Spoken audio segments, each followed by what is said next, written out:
Hey, how's it going, guys? I'm back with another new comic book day haul, and I have to apologize because this is going up pretty late, isn't it?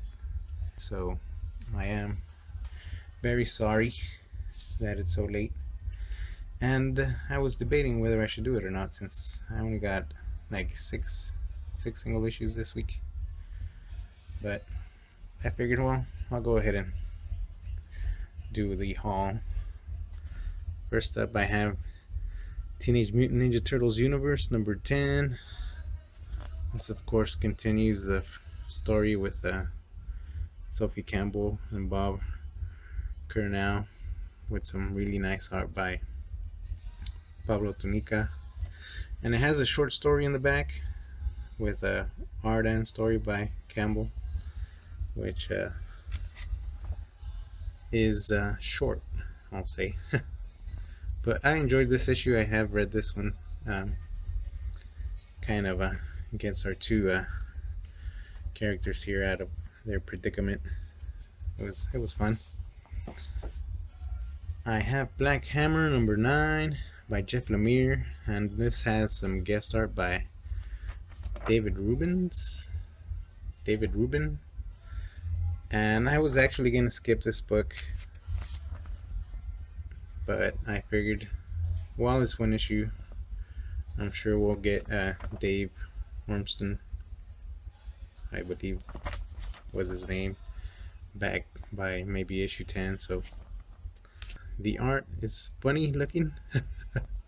It's interesting enough. I like the colors. Who's doing the colors? I'm guessing David Rubin is doing everything, even letters. Yeah. So I'll see how this goes. Then I got Highlander American Dream number 4, written by Brian Rookley, art by Andrea Moody, which of course is one of the big draws for me. But it's been a fun story. I mean, it's a Highlander tale with swords and stuff, so I'm enjoying it. Then I got Batman The Shadow number 2. This was a book I was going to skip, but for some reason, looking at Batman drawn by Rosmos kind of attracted me to it, so I figured I'll give it another shot. Like I said, this is by really Rosmos on art.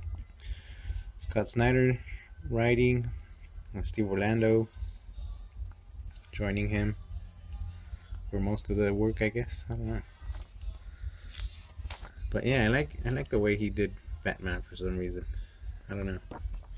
Kind of reminds me of Frank Miller in a way. Got Plastic number 2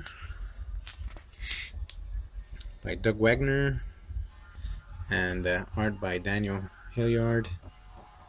And the first issue was a crazy issue. The reason it's called Plastic is kind of crazy. If you've seen Lars and the Real Girl, it's kind of like that, but twisted. So yeah, I'll leave that at that, I guess. Then I got a whole new double-sized issue of the Archies one shot, and I think I just got it because it was a one shot. This is a story by Alex Segura and Matthew Rosenberg, and art by Joe Haisma. And I figured I'd check out an Archie book. I did not read the new Archie, but it's a one shot, so sure. The 6th volume of Rachel Rising finally came in. I can finally read the 2 last volumes of Rachel Rising. I mean, I enjoyed the first volumes a lot. It was confusing at times, but Terry Moore does some pretty good work.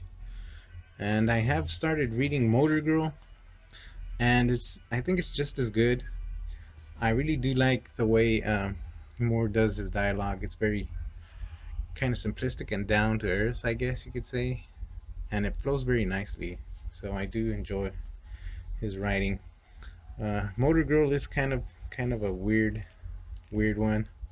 I don't know if I'll go into that later, but I'm enjoying it. Then I got Moonshine by Brian Azzarello and Eduardo Rizzo,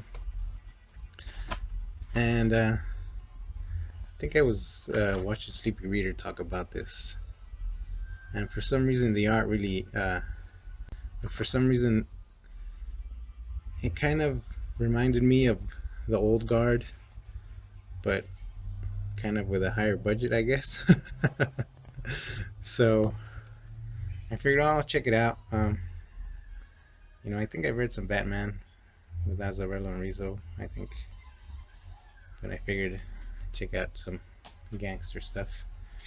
I came across Witchfinder, City of the Dead, and this is volume 4. I think I've been on and off of Witchfinder. I think I've read like maybe one other arc. And this, of course, is by Mike Mignola and Chris Robinson. And this has art by Ben Steinbach. And I believe the other one I read had art by Tyler Crook, which is the reason I read the other arc of Witchfinder. But I figured I'll check this one out. And finally, I have the DC Universe by Mike Mignola, which I was really happy that this came in. It's still shrink wrapped. I really don't want to open it, but I believe it has a lot of work by Mignola. It has some Batman story arcs, Swamp Thing, Dark Knight, World of Krypton, and so on. And I thought this had straight art from Mignola, but it has a couple other creators. So I'm not sure if they're inking for Mignola, if they help him out with certain issues in the arcs, but like I said, I'm not really planning on opening it since I have a huge stack of to read and I just keep adding to it. But yeah, that was the haul. Thank you very much for watching. So I really wasn't thinking of uploading this week, but then I got a package in the mail, which was a surprise because I wasn't expecting anything. Exit Zero Comics had commented on one of my videos and wondering if I would do a trade for one of the books I showed. So I figured if he still wanted the book, I'd go ahead and send it over to him. And he was kind enough to send me a couple of books as well. So these are the books Exit Zero Comics sent me.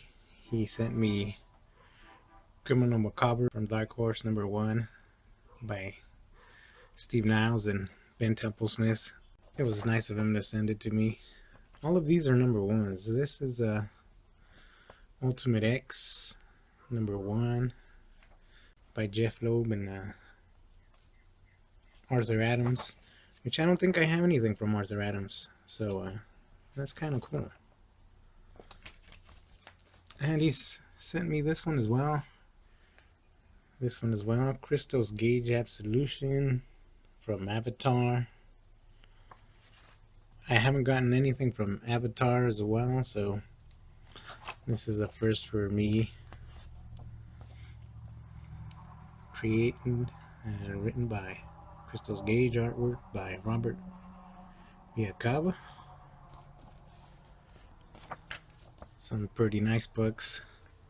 So yeah, that was very nice of him. I'll leave Exit Zero Comics channel link down below. Go check him out. He does some pretty interesting hauls. And yeah, thank you very much for watching.